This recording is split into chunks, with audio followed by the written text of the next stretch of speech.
Hello, you are listening to the Natural Healing Show for UK Health Radio. My name is Catherine Carrigan, medical intuitive healer, Amazon #1 best-selling author. You can find out more about me and my work at catherinecarrigan.com and unlimitedenergynow.com. While you're there, definitely sign up for my newsletter, which is now available on Substack. Now, our guest today is Cynthia Zak. Cynthia Zak is the author of the new book, The Joy of Sleeping Alone: 64 Rituals to become the sovereign of your bed and your life. And you can find out more about Cynthia Zak and her wonderful work at her website, cynthiazak.org. Welcome, Cynthia Zak. Thank you, Catherine. Thank you for having me on your wonderful show. And there's so much to talk about. It's so much fun, too. So I was just reading a statistic actually in the AARP magazine that there are 24 million Americans over the age of 50 who live alone. So, Cynthia Zak, why did you write a book about sleeping alone? Many reasons, but I start feeling a joy, something really, really subtle when I start sleeping alone more and more in the last 5 years without a partner. And I start wondering and ask myself, what is this joy, this very subtle but profound happiness? And I said, it's not only that I rest better, I sleep better, I wake up more refreshed. There's something else, must be something else. So I started doing a research about how other person next to you impact your sleep. And I start discovering very interesting facts about how the noises, movements, smells, fluids of other person has a big impact on your sleep, and it start making a lot of sense. And that was the beginning of the idea of writing this book about sleeping alone, and and the power that we can get during the night. So, what I know as a medical intuitive healer with 32 years experience in natural healing is that when you sleep with another individual, then your energy fields literally intertwine, right? And when you sleep alone, then you're in your own energy. And what's interesting, so I have so many clients, they break up with their boyfriend or girlfriend or get a divorce, and they're still sleeping in the same bed, in the same mattress with their partner, and they don't feel right. Well, it's because their ex-partner's energy is literally embedded in the mattress in the bed. And so if you find yourself suddenly alone, one of the things you need to do is either buy a new mattress or simply turn your mattress over so that you're not affected by the energy of your old partner. This is super interesting, Catherine, and this is part of what I say in the book. This is all energy, frequency, energy fields. The problem with us, the Westerner society, is that we don't believe it because we don't see it. But it's a feeling. You believe when you feel it. And what you said, the mattress, the pillow, the sheet, everything is charged by the energy. Even I've been talking with a lot of divorced women that even they still sleeping on the same side of the bed, and when they have the chance to really open up and spread legs and arms in the middle of the bed, they're still sleeping on the same side. So turn your mattress, change your sheets, wash everything. And the rituals of the book are so powerful because you create a new energy, a new frequency, and a new narrative also to the objects that are daily objects that you transform. That's why the rituals are so cool also for people that are sleeping alone for a long time, that you reframe the the meaning of sleeping alone also and get more power. And so, whether or not you're single or have a partner, when you are in your own energy, then you have an opportunity to reconnect with how you feel. And so many of my clients are high in the psychic gift of clairsentience. So they're feelers, and they get their own energy intertwined with the energy of everybody around them. So they're not really clear about how they feel. But so when you get by yourself, you can really tune in. This is how I feel. This is what I think, and really grounding your own energy. Now, Cynthia Zak, the subtitle of your book is 64 Rituals to Become the Sovereign of Your Bed and Your Life. What are the key elements of your rituals, and how do you recommend someone begin? The element is that you don't need anything to do it. You don't need to go and buy anything. Those rituals are inner practices. You don't need to get like feathers or crystals or candles. It's not that. It's like inner practices. So that's the first thing. Second thing, because of that uh, path with my rituals, anybody can do it, Catherine. And this is something I insist. This is not for highly trained meditators or yogis. This is for everybody. Everyone can do it. Okay, so Cynthia, Zach, can you give us some examples? Tell us, not just that everybody can do it. Give us an example of what are these rituals. Okay, so first thing that I want to show you, this is an oracle, okay? So the way you work with this book is just ask your question. Any question can be a really simple, like daily question, or a very philosophical question. So you kind of do this and you get an ritual. And Okay, and for our audience who's listening and cannot see what Cynthia did, I'm just reminding Cynthia we have a visual audience and a listening audience. yes, So for our listening audience, what Cynthia did was she picked up her book and then flipped open the pages. All right. yeah. So, okay, continue. But you get your ritual, and any ritual can do. Let's say I love one that is create your throne. And you can use a very old chair, armchair that you have like doing nothing in your house, bring it to your room, your bedroom, and intervene with art. Like you can put like colors or you can paint it, create your throne, kind of create your own space, sacred space. And this is giving you and your brain and your emotions a very interesting, deep information about your queendom, your royal estate living in this world. So you sit down on your throne and you just stay there feeling your breath. 2 minutes. And then you go to bed. This is one of the rituals. I love it. And it's so simple to do it. And again, you don't go buy nothing. Everything is handy in your house. Like the Feng Shui ritual that is on the book. Um, just declutter.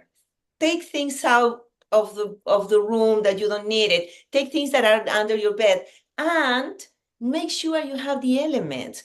Do you have anything that resembles fire, like a little candle? You have anything that resembles wood, like a little beautiful piece of tree or something made of wood?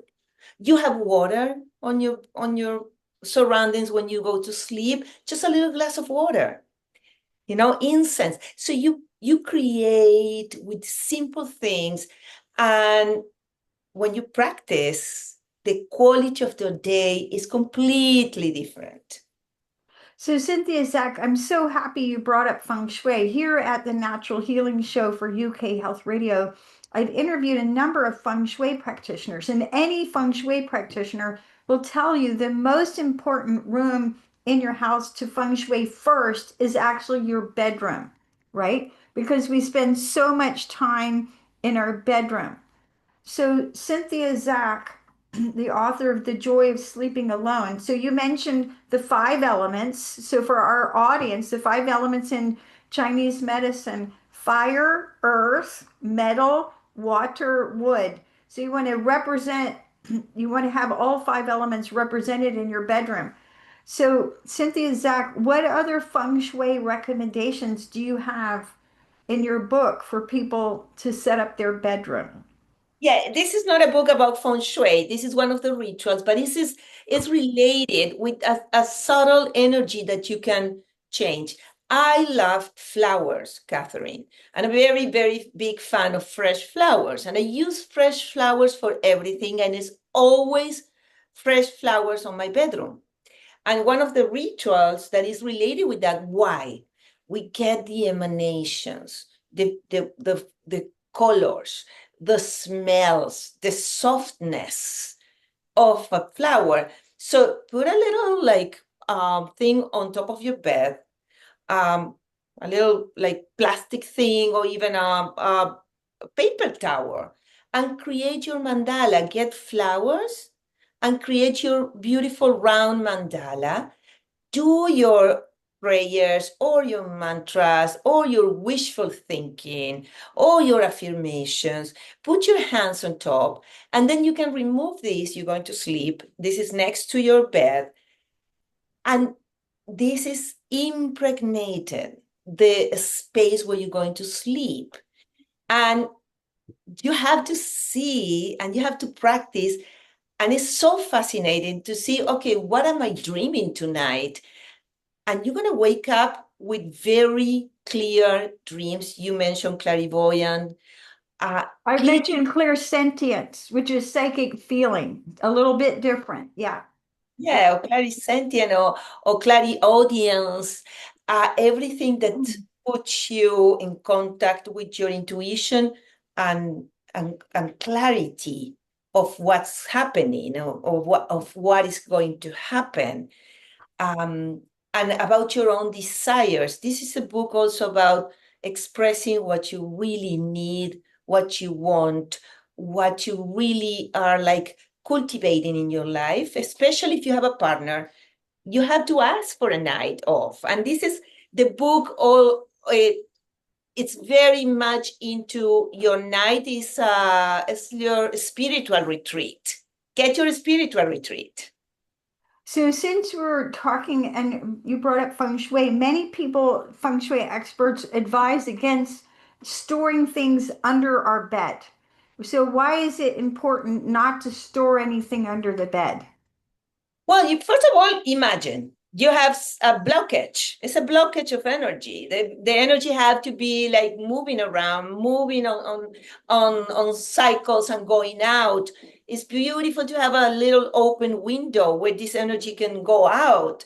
But if you stuck with stuff like papers, old clothes, things that have heavy energy, this is getting into you.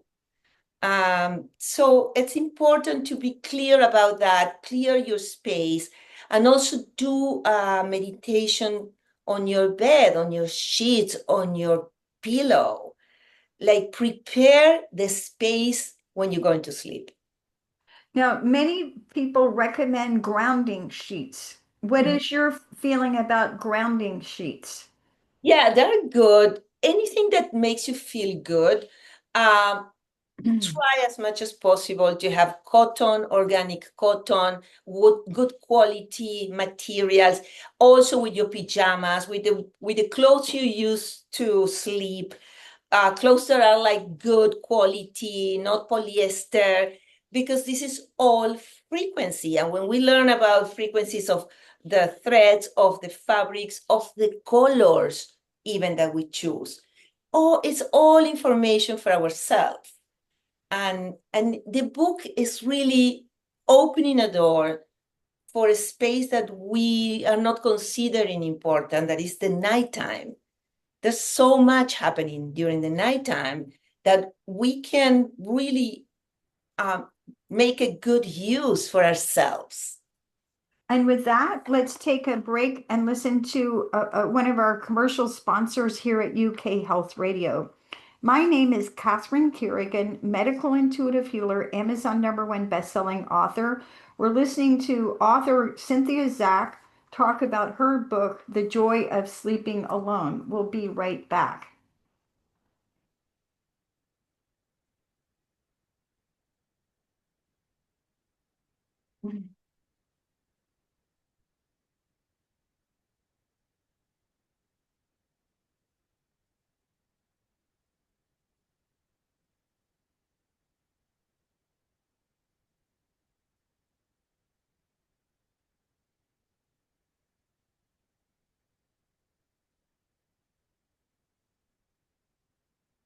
Cynthia Zak, what ritual in your book do you consider the most powerful?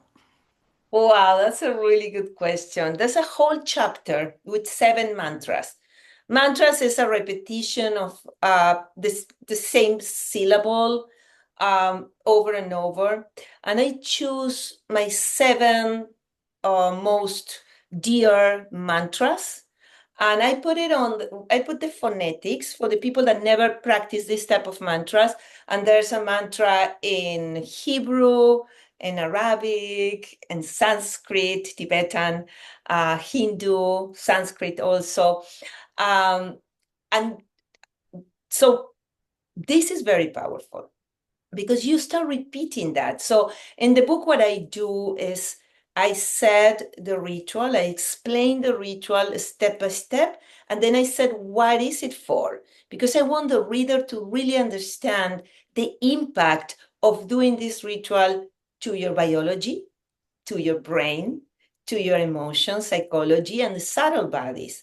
So answering your question, the mantras are really, really powerful. The last ritual, I love it, is Memento Mori. Remember that you're going to die. And this is a powerful ritual. It's not morbid, it's the awareness of this precious moment, the only moment that exists. This is also, all the rituals are powerful, but there's few that are more really like impacting on your like evolution, like a spiritual evolution. Cynthia Zak, here at the Natural Healing Show for UK Health Radio, recently I interviewed an author about how to cope with the loneliness of living in our society. So many people who find themselves living alone, and again, as I mentioned, there's 24 million Americans over 50 who live alone, don't actually want to be by themselves. And as a medical intuitive healer, I find often that when I'm working with somebody who's depressed, the core issue is actually loneliness. So when someone is feeling lonely, can you, rather than just saying, please read my book, can you give us specific rituals to help people cope with being alone and feeling lonely? Um, One of the rituals that are in the book that I really, really love, we have to be more sweet with ourselves. I feel that's a very harsh way of treating ourselves. So one of the rituals I recommend for the loneliness and this kind of sadness that brings with the loneliness, get a cup of sugar, go to the shower, just wash yourself, like let the water wash you, close the water, and then use the sugar as a um like a pass the sugar around your body, So like a a sugar scrub. scrub. So a A sugar scrub. scrub. Yes. Do use sugar and then you wash yourself. Don't put soap, just dry yourself. The skin, this the largest organ in your body, the skin is going to receive the sweetness. So a very, very a powerful way to work with your own loneliness and feeling of sadness with that is, oh, I'm going to start sweeten myself. Mm, beautiful. Yeah. Yeah, beautiful. Any other suggestions for people who sleep alone who don't actually want to sleep alone? Yeah, like honoring the night. In the book, I said the picture your bed as your magic carpet. It's a magic Mm. carpet. It's going to take you places. It's going to take you to the mystery, to the magic of the night. And if we honor that, we start changing the narrative about, oh, I'm sleeping alone. I miss somebody. I wish I have a partner. into, wait a minute, this is my most powerful opportunity of the day. That is nighttime, because the subconscious mind is coming out. There's a lot there that we are not really even aware of. 90% of our life happens in the subconscious level, 10% in this situation that we're talking and connecting, but the whole bunch of intelligence is happening underneath, and we are not aware. And the night give us this opportunity. So for the people that sleep alone and feel kind of lonely or missing somebody, this is your opportunity. And for sure, if your partner is ready to show up, it's going to show up. Okay. Now, Cynthia Zak, what is lucid dreaming? Is when you wake up in the dream and you know you're dreaming. You know you're dreaming. You wake up in the middle of a dream and you're aware that, oh, wait, I'm dreaming, but you're not awake. This is a very special moment where you can ask for anything, where you can produce whatever you want. You have the power to interfere in your dream world. And then during the day, when you wake up, you bring these answers to you. It's a beautiful practice. And in the book, I explain the process. There's a practice to get into lucid dreams. But again, Catherine, many of us has this experience of lucid dreams. So it's not reserved for practitioners, high practitioners of mindfulness or meditation. It's for everyone. Okay. So can you explain for our audience how they can get into, can you, in addition to, we all know that you want us to read your book, which is great, and I'm sure that everyone is very excited to read it. Can you explain how to get into a state of lucid dreaming? Like, what are the steps? There's a few steps that I'm going to share with you. You go to sleep and put your alarm 2 hours before of your regular time of waking up. Let's say you wake up at 7 a.m. Put your alarm at 5 a.m. You're sleeping, you're going through your stages of sleep. At 5 a.m., you sit down on your bed for 1 minute and try to remember something from the dream you were having. It's called a dream sign. Mm. And dream signs are very specific. Like, I don't know, I was flying over Grand Canyon. This is a dream sign. This is an example. Things, Catherine, that cannot happen in real, so to say, real life. So you bring this dream sign, you sit down, you remember, oh, okay, this is my dream sign. Just remember that and ask yourself, I'm going to be aware in the next 2 hours that I'm going to be dreaming. Go back to sleep. And then you put your alarm at your regular time. The last 2 hours is going to give you a window to bring this dream sign to the new dreams and start being aware that you are awake, sleeping, that you are awake in your dream. You are an observer of your own dreams. Okay.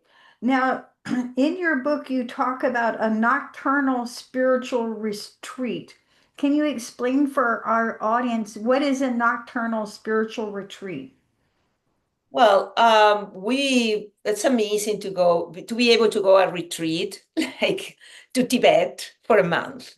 But what about if I choose one night a week for my spiritual retreat, especially if I sleep with a partner? Mm. So that's what I mean. Is going to a retreat is like to go by yourself and use one night a week, at least conservative to start with. And then you create this vibration of sacredness of what you're doing. It's like, okay, wait, I'm going to go to a retreat. And then you practice your ritual and you go to sleep and see what happened. This is like going to the gym. You don't get muscles in one time. You start like practicing and going more and more, and then after, I don't know, 6 months, you have muscles. It's the same. This is practice that takes you to a new road. And I love to see the night as my opportunity. It's the most lonely quality time that I can have during my 24 hours. So, what would you recommend a person do during this nocturnal spiritual retreat? Would it include prayer, meditation, setting intentions, channeling angels? Like, what are some of the things that you recommend that people do during this time? All of that.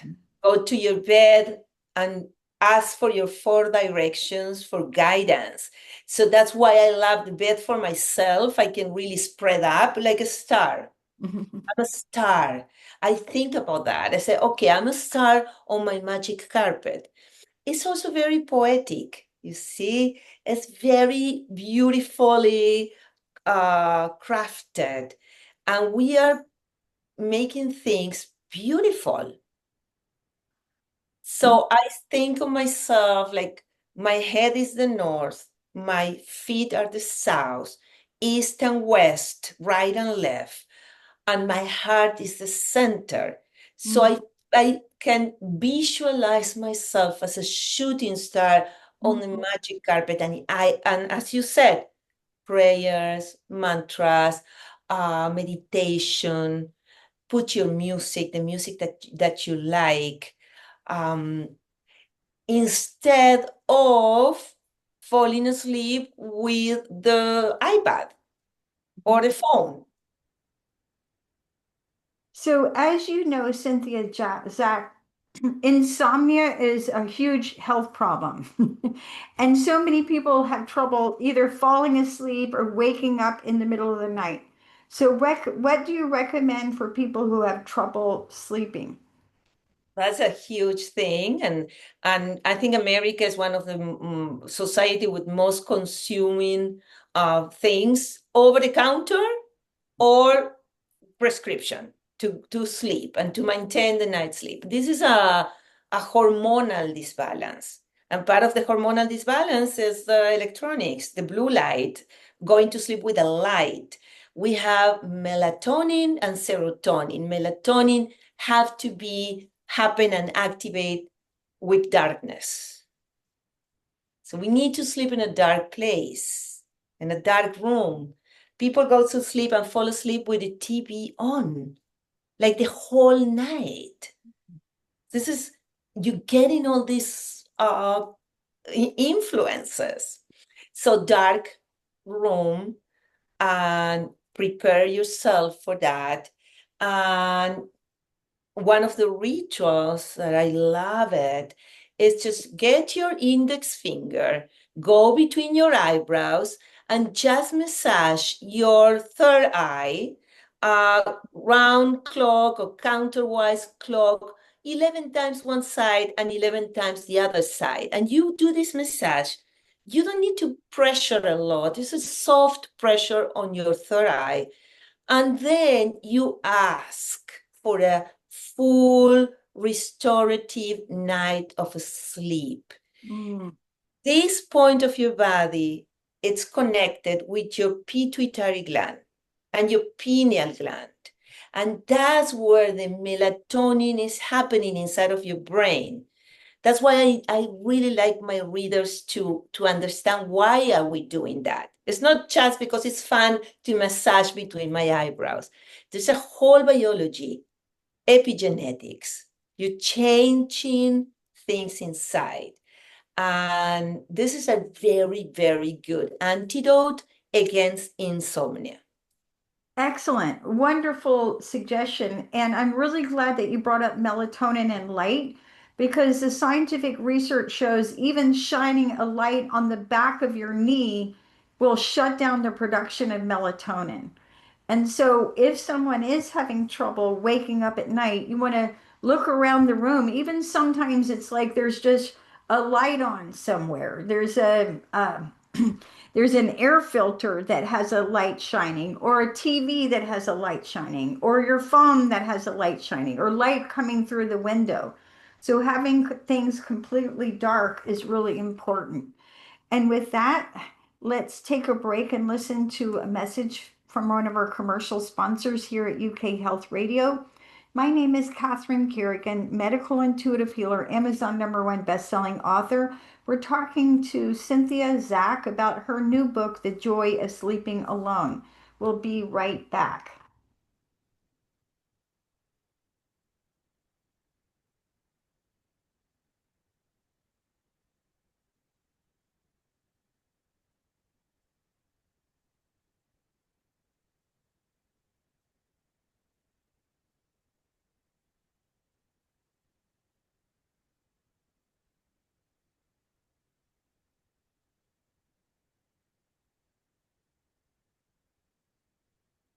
Cynthia Zak is someone, as we know, many of us are living in multi-generational households, or there's children, and there's only so many bedrooms in the house.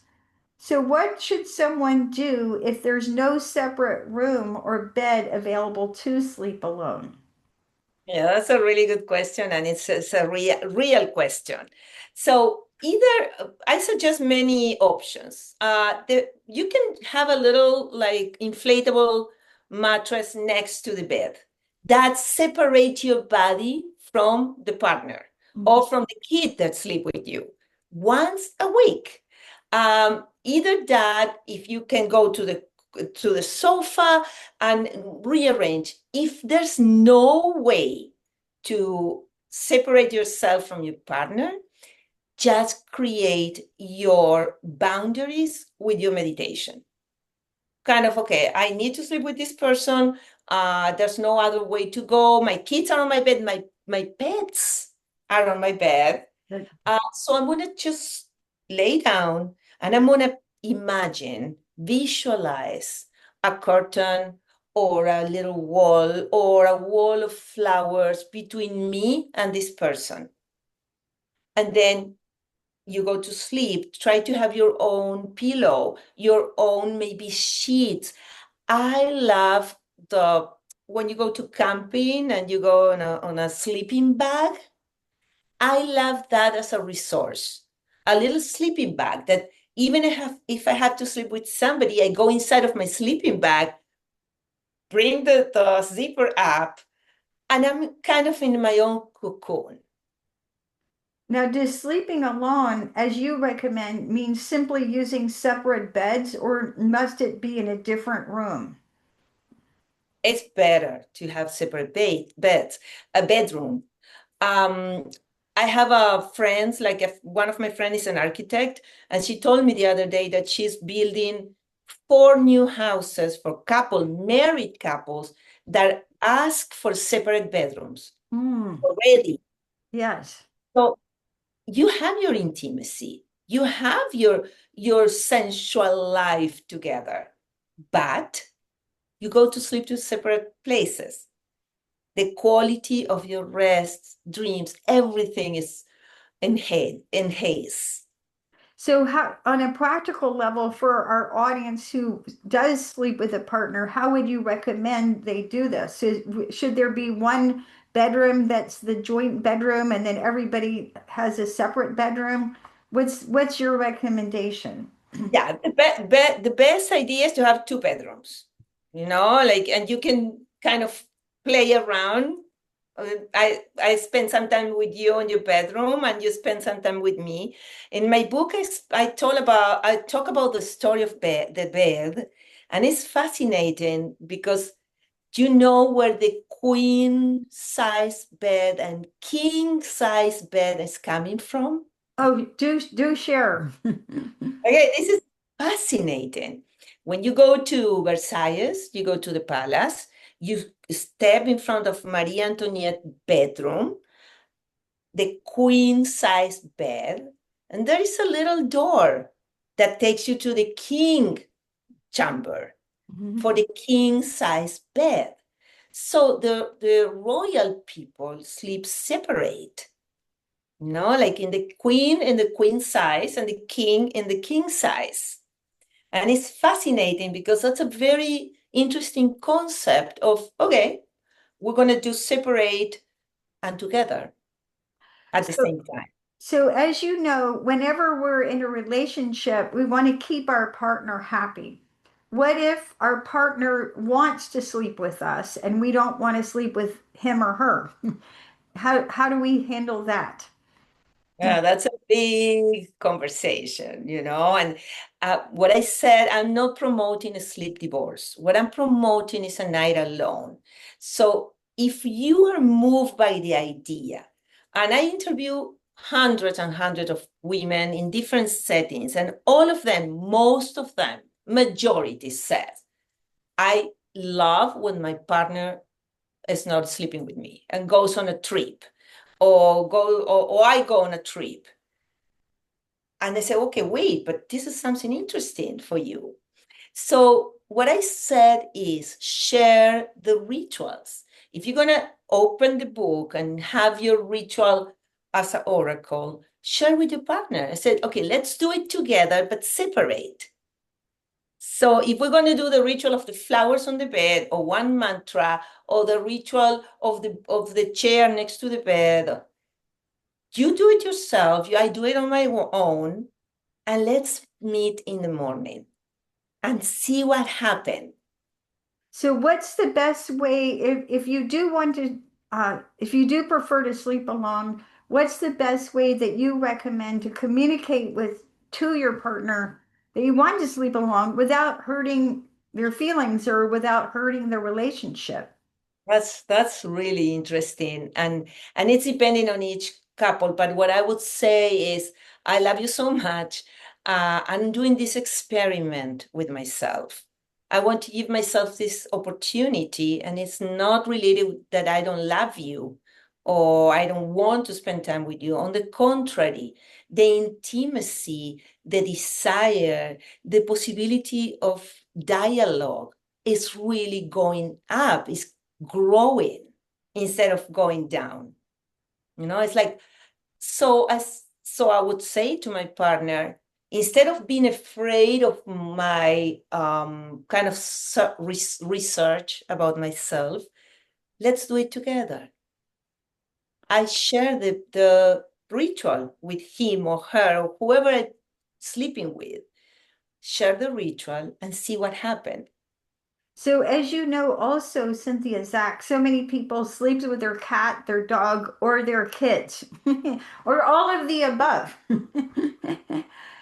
So is if are you still sleeping alone if you're sleeping with your cat, your dog, or your kids?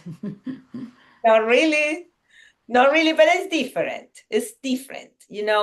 The vibration and the frequency and the energy of a kid, of a child, of a baby is completely different to the energy of an adult.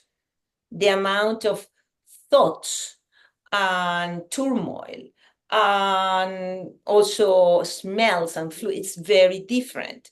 Also, the vibrational level of a cat or a dog or a pet that sleep with you is completely different too. They don't have this ego so strong, but they move, they smell, they go around you.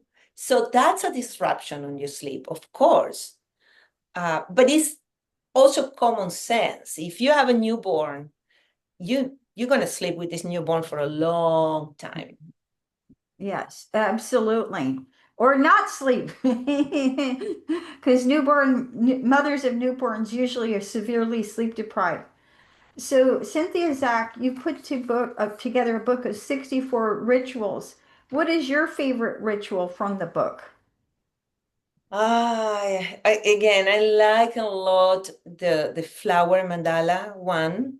Mhm. Um, the memento mori that I remember I'm gonna die. I love this ritual. Some of the mantras, I love the Om Mani Padme Hum. Some mantras that are like very powerful and meaningful to me. I love it so much. I love the ritual of preparing your pillow. Mm. So you talk to your hands. talk to your hands, rub your hands, look at your hands, talk to your hands, and send a message because you've been like using your hands the whole day for everything. Now place your hands on top of your pillow and really charge with your intention of having an incredible lucid dream, an incredible understanding, discovering of new things. In the book, I talk about the 1001 Night. There's a whole chapter about that and how Sherazade, the princess, saved her life telling stories to the Sultan. You know, she, instead of being murdered by him, she never ends the story. So the Sultan wants to know more next night.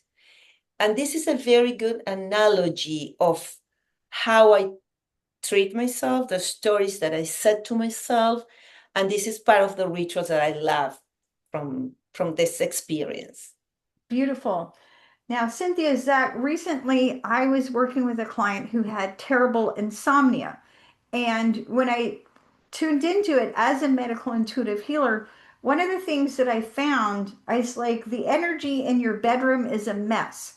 And so the because she had a long history of terrible insomnia and a lot of mental emotional turmoil in that room, I was like, part of what you need to do is clear the energy in the room.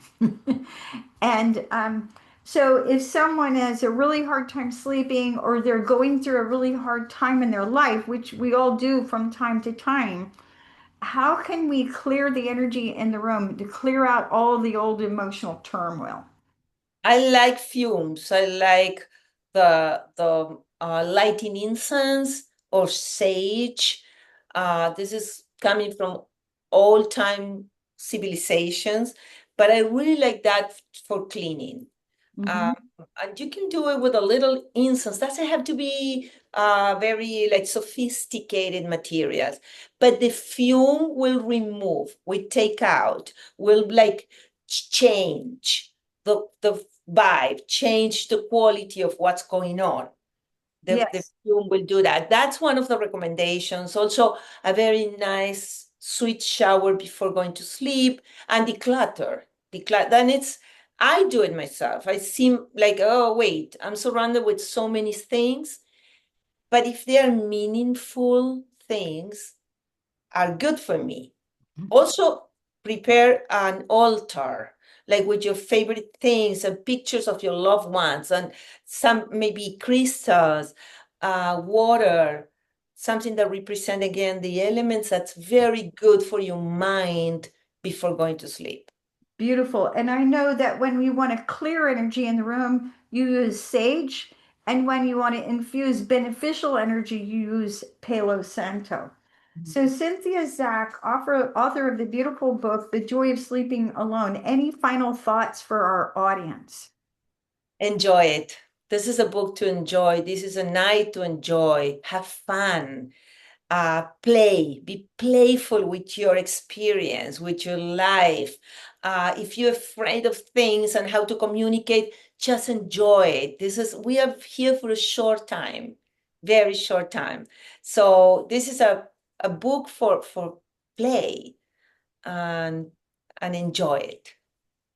You've been listening to the Natural Healing Show for UK Health Radio. My name is Catherine Carrigan, medical intuitive healer, Amazon #1 bestselling author.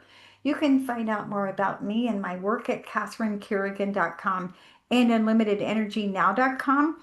And while you're there, sign up for my newsletter, which is now available on Substack. Our guest today has been the beautiful Cynthia Zak, author of The Joy of Sleeping Alone 64 Rituals to Become the Sovereign of Your Bed and Your Life. And you can find out more about Cynthia Zak and her wonderful work at her website, cynthiazak.org. And remember that sleeping well is a key pillar to our natural health. And as you set up your nighttime life for an optimal experience, you can find yourself healing naturally. Thank you so much for listening, and we'll see you next time.